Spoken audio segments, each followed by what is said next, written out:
நண்பர்களே, பத்மபுராணத்திலிருந்து எடுக்கப்பட்ட இந்த புத ஸ்தோத்திரம் தினமும் காலையில் கேட்டுவிட்டால் நல் பலன்களே கிடைக்கும். श्री गणेशाय नमः. श्री बुध पंचविंशति नाम स्तोत्रम्.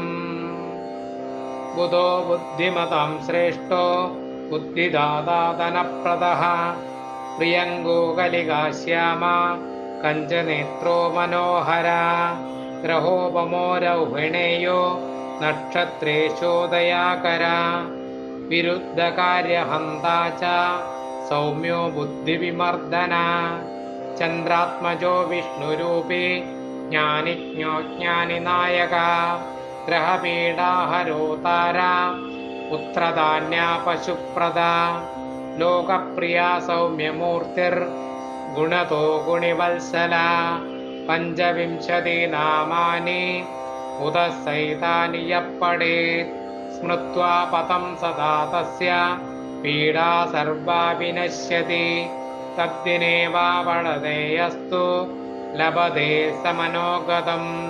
श्रीबुध पंचविंशति नामस्तोत्रं सम्पूर्णम्.